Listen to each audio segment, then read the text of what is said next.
Okay.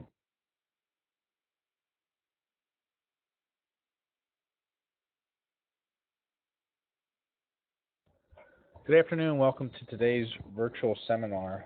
With us today we have Gregory Noll. Greg's a senior partner with Hildebrand and Noll Associates Consulting firm specializing in emergency planning, response, and incident management issues. Greg also serves as a program manager for the South Central PA Regional, one of 9 regional task forces established throughout Pennsylvania, as well as the Hazmat Weapons of Mass Destruction manager for the Pennsylvania Task Force 1 Federal Urban Unit.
Thanks.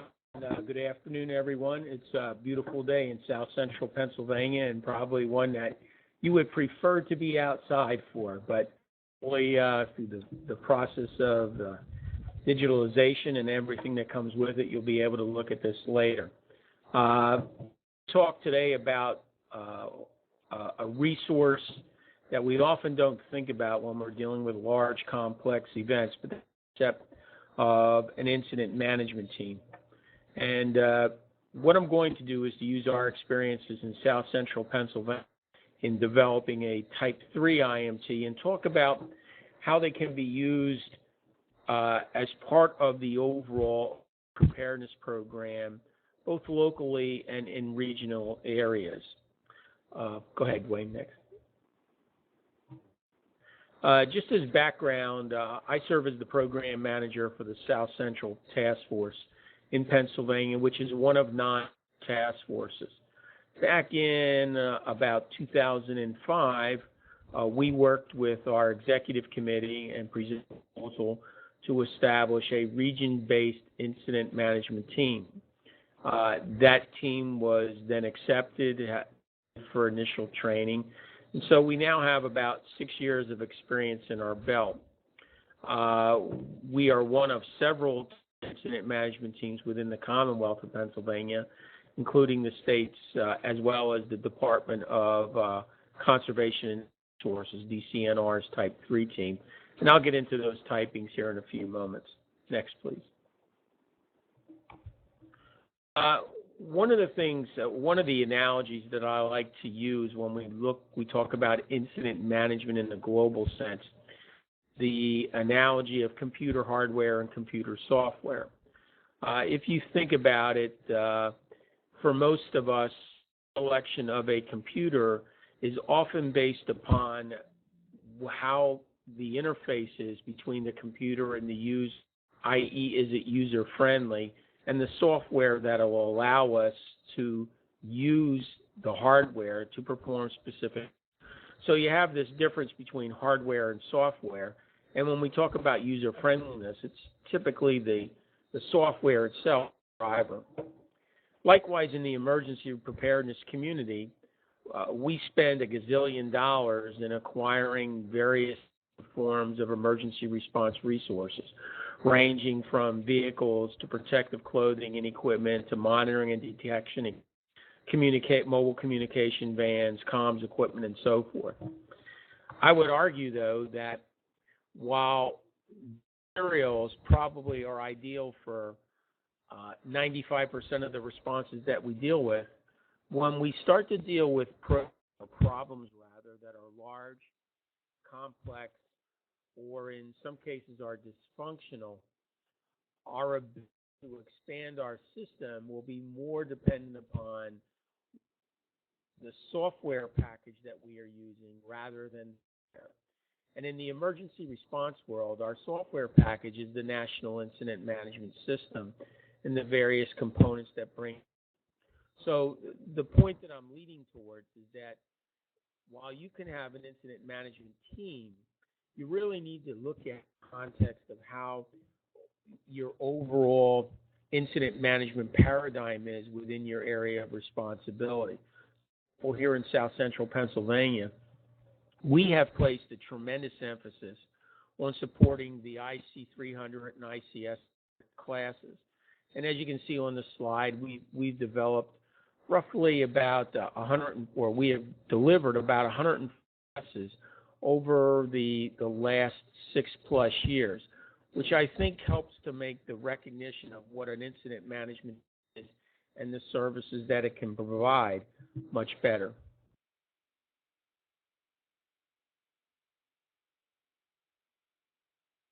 So let's talk about what is an incident management team. And the textbook definition is something lines of an interagency organization that's staffed by an IC or an incident commander along with the appropriate command and general, and they are assigned to an incident.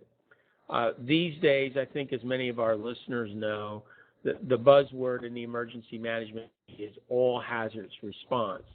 Historically, if you trace the origin of the incident management teams, it's really a tool that emanated from the wildfire community, primarily in California, going back into particularly the 1960s with the growth and establishment of their fire scope system. Today, if you look at the Federal Department of Security for the resource typing definitions, you will find that there are actually 5 types or levels of incident management that are outlined. Next, please. And most of our listeners know, when you look at resource typing definitions, the paradigm is typically that type 1 is the highest capability, regardless of the resource that's being typed, and then it goes down in their capabilities from that point. So type 1 and type 2 incident management teams are primarily provided through the federal government. Historically, they are been certified and operate through the Department of Interior, through the Forest Service. Most of the type 1s and 2s are on the West Coast, primarily because that's where most of the action is. Here on the East Coast, there are several type 2s in place. New York City has an all hazards response team. The state of Florida has a very robust capability.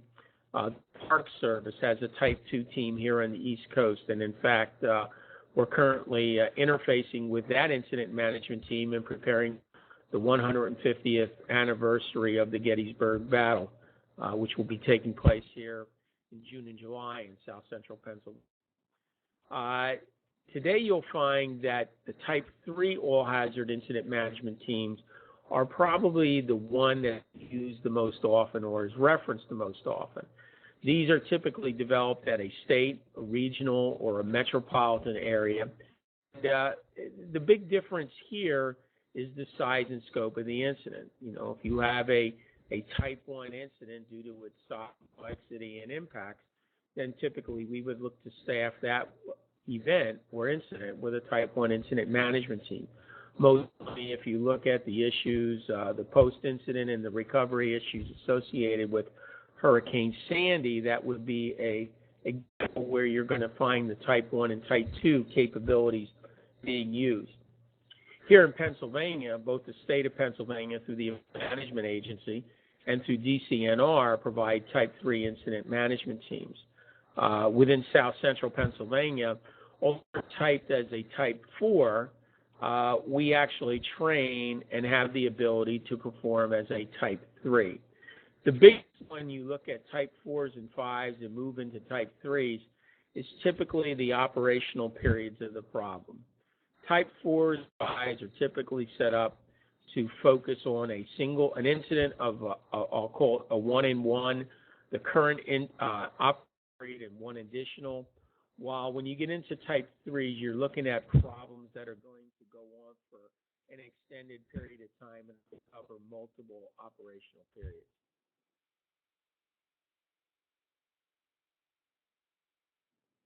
So, what does an IMT bring to you? I think they bring a unique set of skills and experiences that integrate them into the problem-solving process. They give you tools in the toolbox to provide options and solutions to your problems. We like to use the analogy that we work in the bad day business.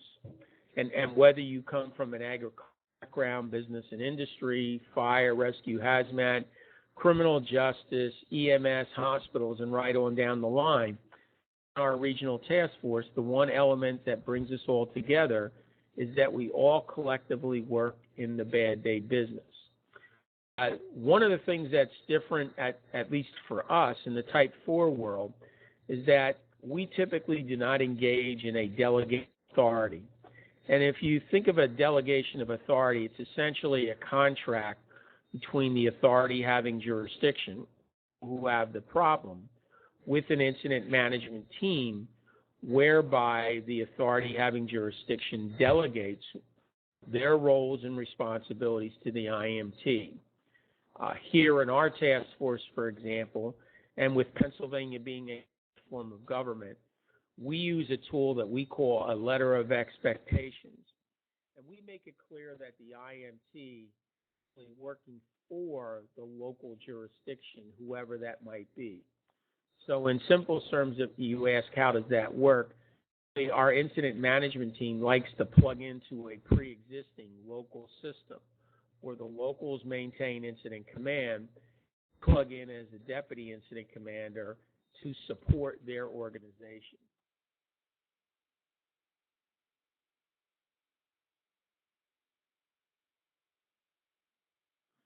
So the million-dollar question is, if you're starting with a clean paper and you're saying, okay, I have to sell this whole concept to my stakeholders, whether that's an executive committee, your elected officials, or however, how do I do that? Well, is going back to the analogy that I mentioned earlier, the difference between emergency response hardware and emergency response software.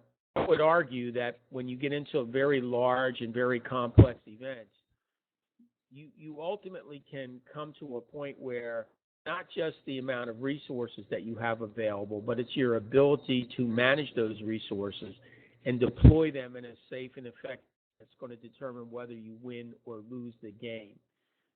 NIMS and the utilization of an IMT are the software of the equation in that discussion. The other thing is that, with few exceptions, there is no single agency or no agency out there that can really manage major complex problems by themselves. So we have to have a mechanism that can bring together multiple disciplines for a coordinated and integrated response. We often talk a lot about Smith, and we jokingly refer to Mrs. Smith as our customer. And when Mrs. Smith is having a bad day and she picks up the phone and she dials 911, she doesn't really care which discipline shows up, what badge they're wearing, what car they're in, or what color any of those vehicles are. She essentially wants us to deliver a response that will make her problem go away in a timely and an effective manner. So the bottom line is IMTs are a good tool in the toolbox in making sure that we make Mrs. Smith's bad day go away. Every one of you out there can certainly go back and look in your own respective areas and identify case studies where having an incident team might have been helpful. Some of you will look at it in the context of big problems, but I think more importantly, there are a large number of special events that can take place that bring together different dynamics. It might be as simple as, for example, if we take the Boston Marathon and the bombing that occurred 2 weeks ago, what does any race, regardless of where it's located, bring to? It brings a lot of people in a compact situation with a lot of security issues that come with it. a county fair with 10,000 people in a rural area can be equivalent to a major we saw in the Boston metropolitan area where you're bringing several 100,000 people when you start to compare apples to apples and resources to resources. Some of the situations where an IAM team might be able to help is if you have a problem that simply overwhelms the capabilities of the local responders, again, whether that's due to the size, the scope, or the complexity of the problem.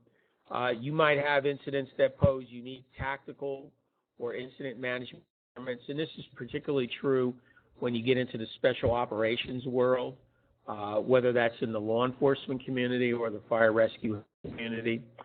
You could have special events in which multiple agencies or organizations are coming to the dance. They might represent different government, coming from both local, regional, county, state, and federal.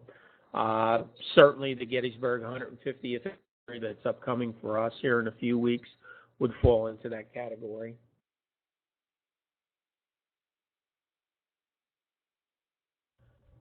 One of the first questions you're probably going to ask is, okay, I've sold my elected officials or my executive team on the need for an incident management team. Now, where do I start? How do I staff it? Where do I find these people? And I think a lot depends upon whether you're a new team just starting up or whether you're an established team that's in place for a while. Now, I like to use the example of the NFL draft. If I'm a special operations unit, whether that's an incident management or a USAR team or a tactical team, and I'm just starting out, I'm probably approaching the process from looking for the best player regardless of who they are and what position they play. If I'm a team that is mature, has been in existence for a while, specific gaps, then I'm probably looking to draft specific people or specific skill sets to fill their assigned role. One of the things that I think is a little bit unique with incident management teams is that the response community at large or the emergency preparedness community at large, typically folks who have gray hair or no hair in some instances are probably better suited for incident management teams than some of our younger. Say that mostly on the basis of interest as well as their experiences. The other thing that I think is important, and it's one of the things that we've tried here in South Central Pennsylvania, is to have an incident management team that reflects the diversity of the response community. In other words, we're not loaded up with any single discipline. Yes, we have, for example, a lot of fire rescue personnel. We also have approximately a dozen law enforcement members. We have people from the hospitals, a large contingent from EMS, from agriculture, and so forth. We try to have and have implemented an objective process for bringing our members on board. Typically, that follows submitting an application with recommendations, our leadership conducting personal interviews. Those who are selected, they go through a one-year probationary process in which they have to complete various training requirements.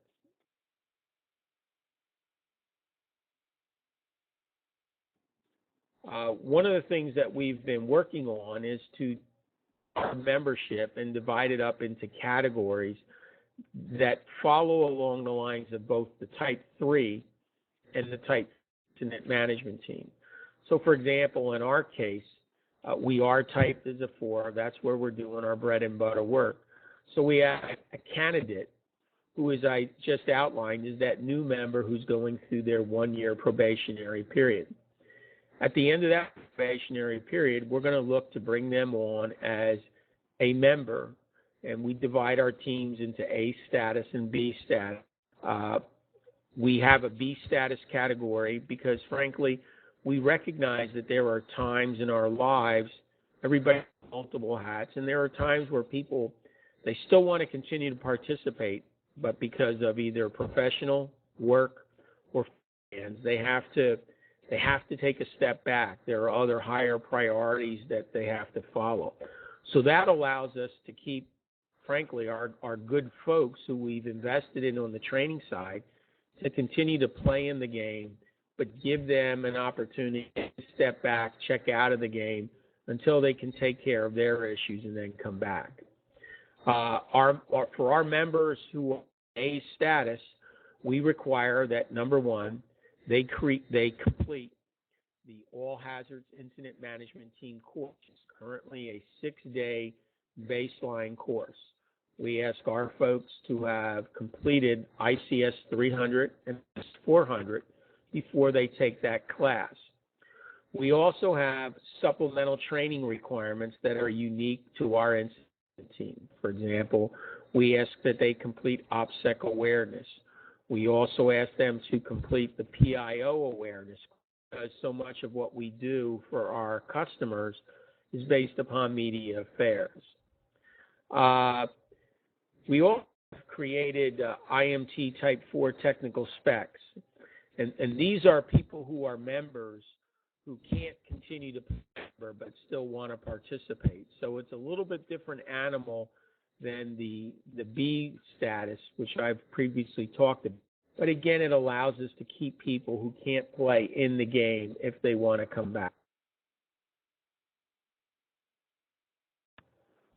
As I mentioned earlier, the South Central Task Force is a Type 4 team. It's typed as a 4, but we pretty much live by the Type 3 rules. In addition, the Commonwealth of Pennsylvania has a Type 3 team. And I think one of the things that we are seeing, particularly which has come out of Hurricane Sandy, for example, is that if you have a major problem impacts your region or your area of responsibility, your ability to staff some of these teams, and I say broadly, not just incident management teams, but all specialized response teams, your ability to staff those teams can be challenged because, frankly, there's enough problems going on in your own jurisdiction or in your personal family. One of the things that Sandy showed us is that it's entirely possible for the Type 3 teams to reach down into the Type 4 and bring on those folks to help support their responses. So in that case, if you're going to play in the Type 3 world, our case involved both intrastate mutual aid and interstate mutual aid. Now you have to play by the Type 3 rules, which take to the realm of position-specific courses and the completion of the position task booklet process. Think of PDBs as nothing more than the certification process, which culminates in demonstrating skills and competency and an operational capability as a member of an incident management team.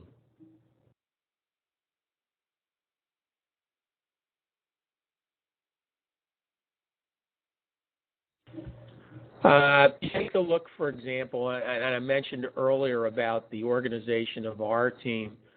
From a management perspective, we're very diverse. As you see, of our 75 slots, as we sit today, about 1/3 of those come from the fire community. But it's very, very diverse. It reflects all elements of the emergency response community. And keep in mind, we also have the ability to reach down into our technicals who still continue to participate. Organizationally, what we've tried to do is to split our incident management team into teams, color-coded, red, white, and blue, and on a 3-month cycle, they rotate through. So, for example, if you this in the context of time management, throughout the course of a 12-month period, each team will be active or be the on-call team for 1 month. So it allows us to spread, if you will, the assigned responsibilities across the entire team. And each one of those colored teams consists of approximately 12 people, which focus on command and general staff.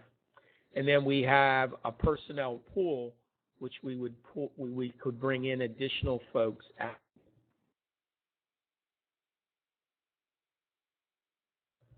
A little bit on the training curriculum. I introduced this briefly previously, but as I said before, the basic all hazards incident management team course, sometimes is the 0305 course, is the basic class for all hazard incident management team members. So that's your gateway to the realm of IMTs. Once you complete that course, based upon your regional or your local incident management needs, you're probably going to be assigned to some position within the command and general staff. There are position-specific courses that a member can take to start their certification process. So, for example, in my case, I'm rostered as both an incident commander and a liaison officer. So I have completed the position-specific courses for those two IMT positions. And that then serves for us as the gateway into the position booklets. Now, I mentioned earlier that because of our unique regional requirements here in South Central Pennsylvania, additional requirements for all our members. We're very big on operations security, and all of our members are required to either complete our OPSEC awareness class, or a number of them have actually taken the 3-day OPSEC for public safety course. Through practical experience, we have seen that one of the areas where our customers ask us to assist them in is the affairs community relations area. So we have asked that all of our IMT members complete the PIO awareness course as a 1-day class. And again, keep in mind, we also have PIOs who are rostered on the incident management team. One of the other things that we have seen as a Commonwealth form of government is that our local jurisdictions, both local and county jurisdictions, may need to be provided with additional staffing and support for large complexes. So we've provided some baseline training for all of our IMT members so that they can be, in essence, plugged in a county EOC format if necessary.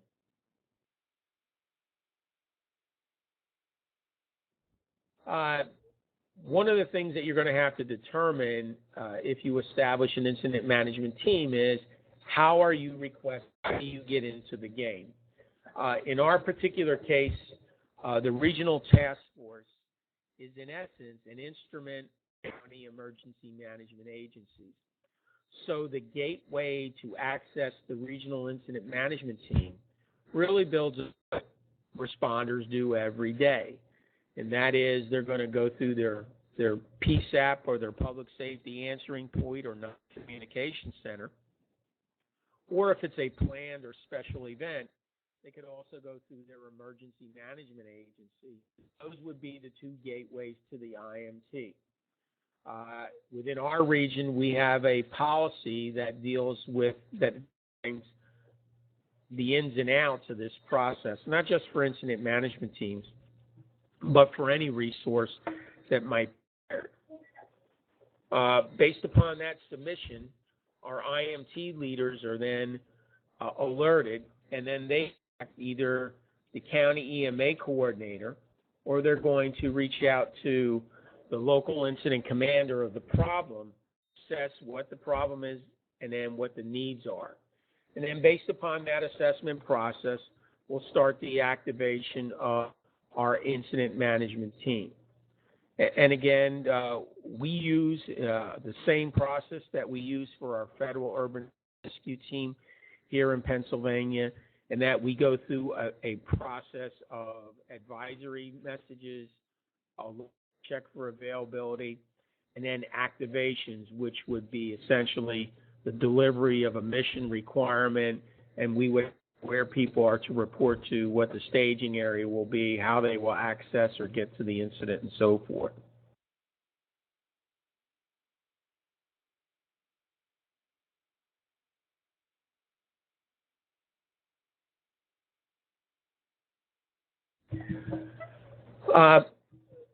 Several things about the relationship between an incident management team and whoever the customer or the authority having jurisdiction is. And this is where your state and your local governmental requirements influence this discussion and this process. For us in Pennsylvania, we are a Commonwealth form of government, in simple terms means that for the most part, all decisions that relate to the normal day-to-day operation of government down to the lowest possible level. That might be expressed in terms of towns, townships, in Pennsylvania, about third-class versus second-class cities and so forth.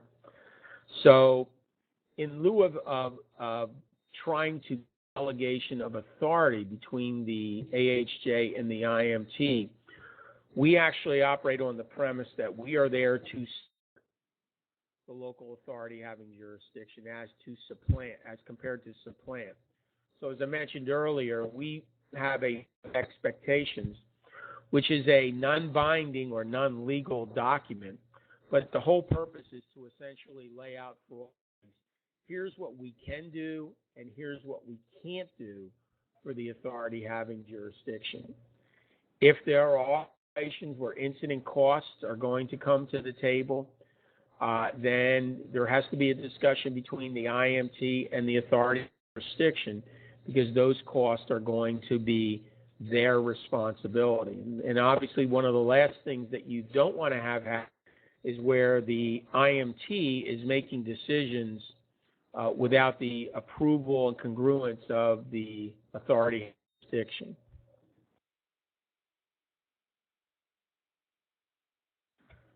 So we've been in the bad day business, IMT business, for probably a good 6 or 7 years. We've worked a number of different events and in that time. So let's kind of go through some basic principles or some lessons that we have learned during this. One of the first things is whoever's the team leader of the IMT has to get into the field or to help them assess and understand the impacts of the incident. We like to say that we're in the problem solving.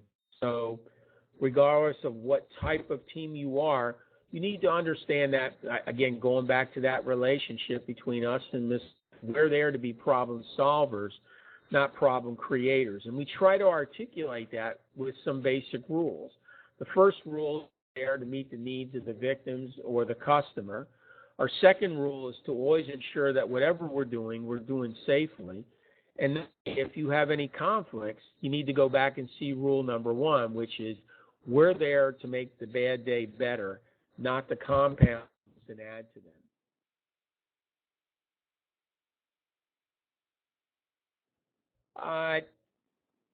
Our is that you want to try to build your incident management team with people who are problem solvers. And that means that you're looking for people with experience, good communication skills, and I would also add have good political skills. And I don't say political skills in a partisan sense. I say that in the context of interpersonal and interorganizational skills, because you're typically dealing with situations in which emotions can run high. There are often significant public impacts of the decisions that are being made, and those can come together to form a lot of potential landmines if they're not navigated very. Again, we are in the bad day business. Failure is not one of our options. So we try to focus on, the operative there is don't settle for why something can't be done, but focus on how it can be done. In instances, this might be a crawl, walk, run perspective. You're not going to get the 100% solution, particularly early in the event, but maybe do the 60 or the 70% solution that starts us towards the road and for recovery.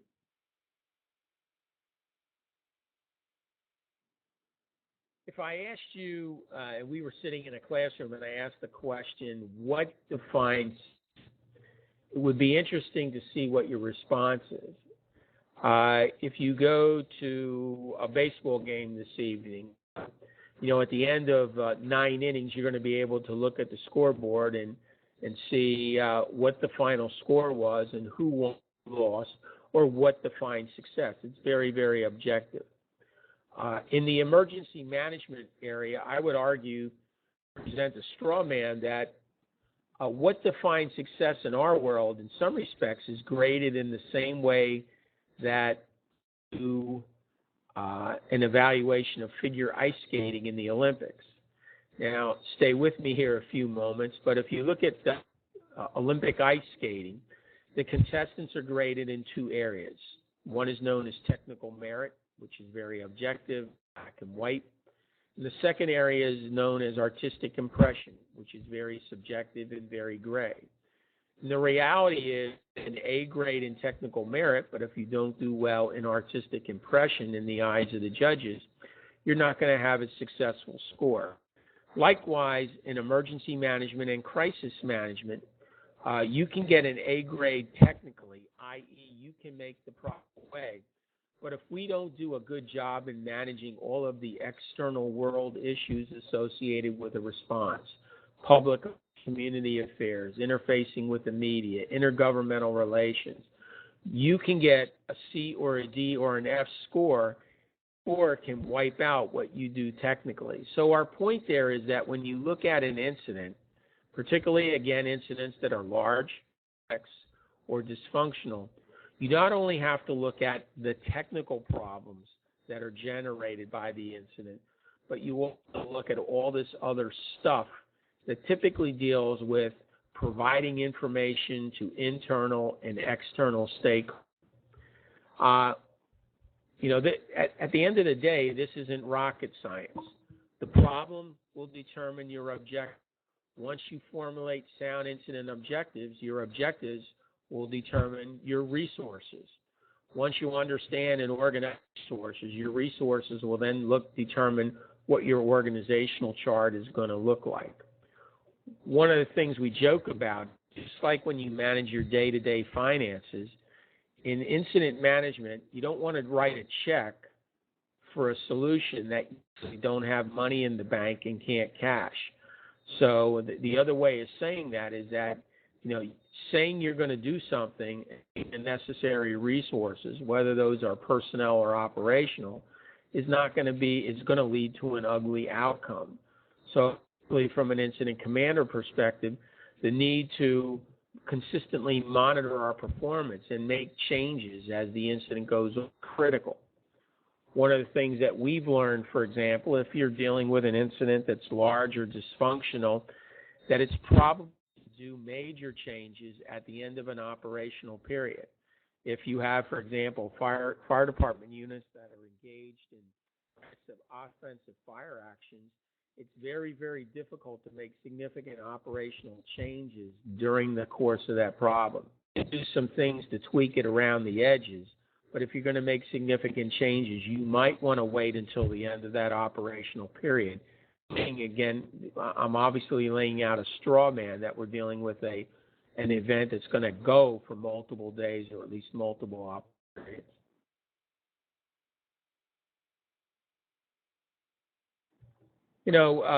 Working in this business, something that we have learned is that, sometimes you just got to take a step back, take a deep breath, and just kind of chill out a little. Because for every major problem you solve, you're going to find that there's another one that's out there. From a planning perspective, for example, you'll find that most IMTs are going to rely upon some variation of what we refer to as a PACE model. Based upon there will be a primary action plan. There will be an alternate action plan. And then that primary plan, and we'll say, okay, what are the contingent scenarios that could occur during the course of this incident? You have to identify those contingent scenarios, because if your initial incident action plan doesn't address them, that's a gap, and it's filled.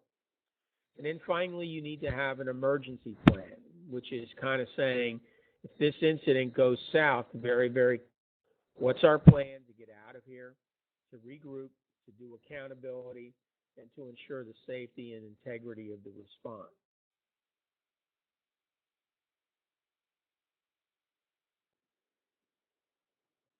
Sometimes people don't do a good job of this, but the reality is bad news doesn't get better with time. If it's, and it pays to be subtle, particularly when you're dealing with bad news, whether that bad news is being articulated to the jurisdiction or it's being articulated to the community at large. As we like to say, for those who have strong background in management and media affairs, if it's a fact, we need to get it out there. The other things is the bad day business. We have to identify those gaps and those unmet resource needs and lean forward. So, for example, I'm an incident commander.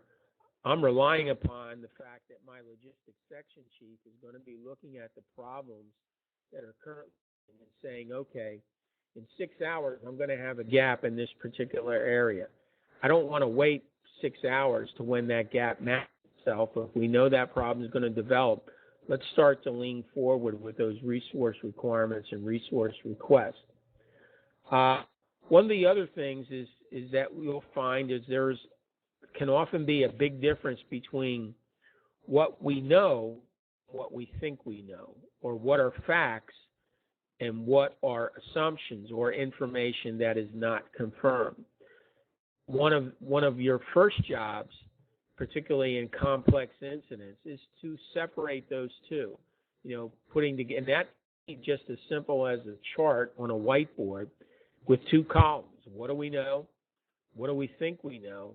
Because those think we become action items that have to be confirmed or verified.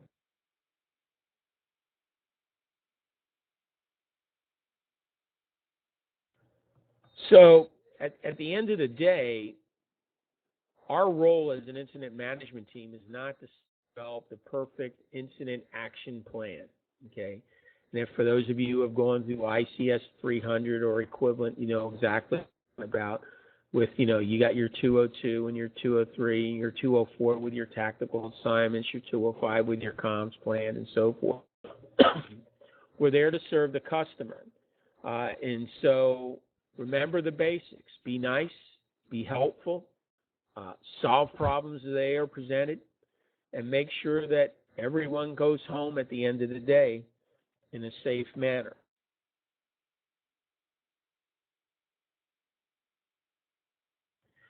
So that pretty much wraps up what items that I had planned to cover here today. Wayne, what's next?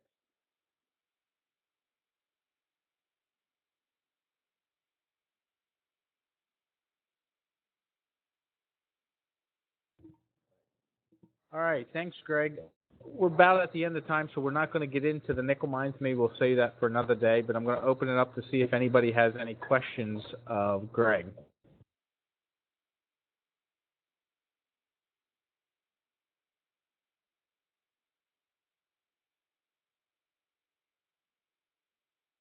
All right, everyone. I want to thank everybody for participating today, and I want to thank Greg for coming in and helping us at the seminar. Hopefully you'll enjoy the rest of this wonderful day and the rest of your weekend. Thank you very much.